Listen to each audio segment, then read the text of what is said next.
When you think about the balance of energy in versus energy out, sounds very simple.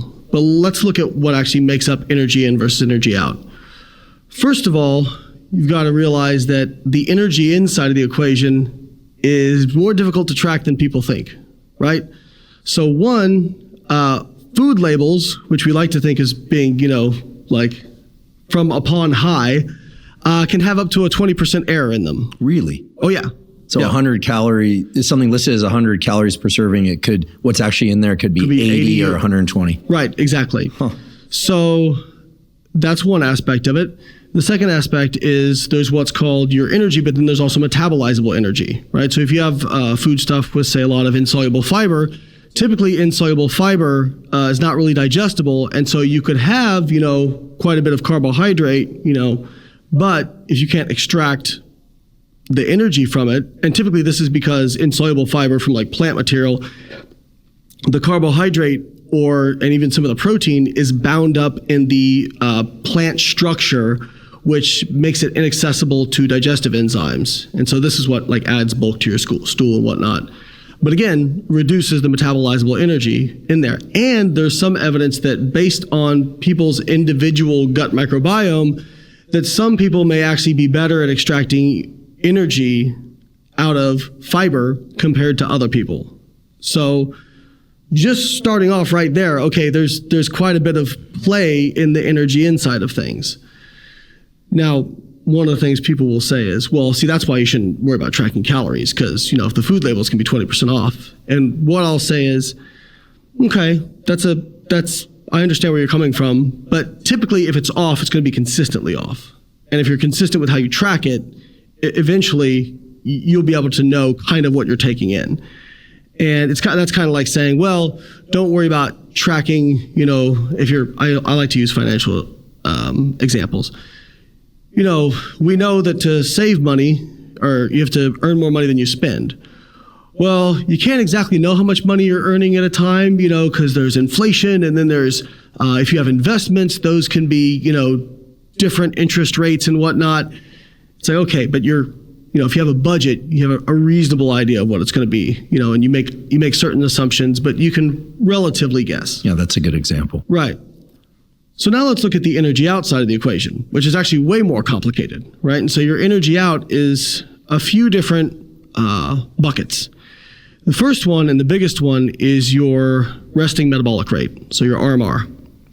And that for most people is anywhere from 50 to 70% of your total daily energy expenditure. Now, people use the term metabolic rate and energy expenditure kind of interchangeably, but they're not the same thing.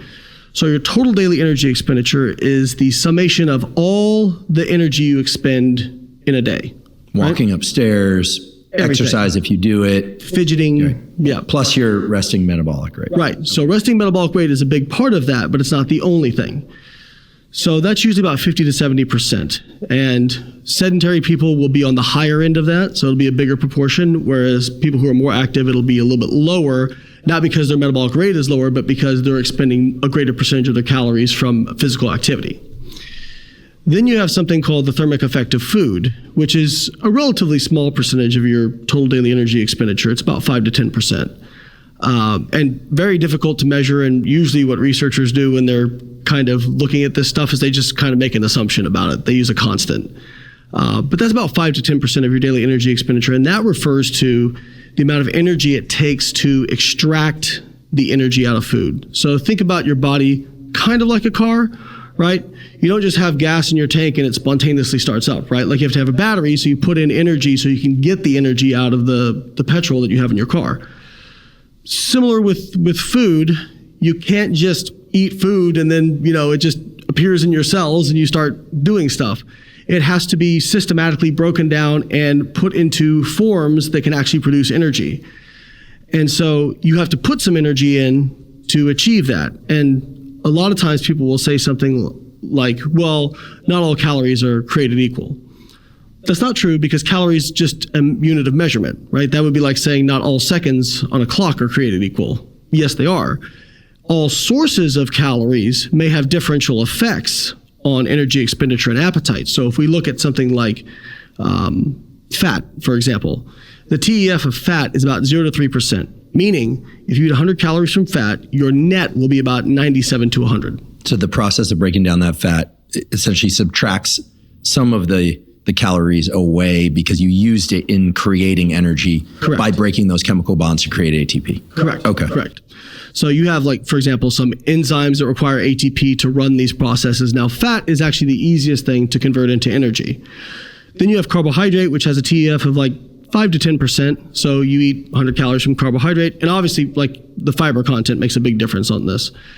But if you eat 100 calories, you'll net 90 to 95. Protein is about a 20 to 30% TEF. So if you eat 100 calories from protein, you're only netting 70 to 80. Now, you're still net, people say, well, you can't eat too much protein. Well, people will ask, well, can protein be stored as fat? The carbons from protein, it's unlikely it's going to wind up in adipose tissue. But if you're eating a lot of protein overall as part of a lot of calories, it has to be oxidized, and it can provide a calorie cushion for other things to be stored in fat. But protein itself does provide, a net positive for calories, but less so than carbohydrate or fat, and tends to be more satiating. So again, when people talk about, are all calories created equal? Yes, but all sources of calories may have differential effects on energy expenditure and appetite.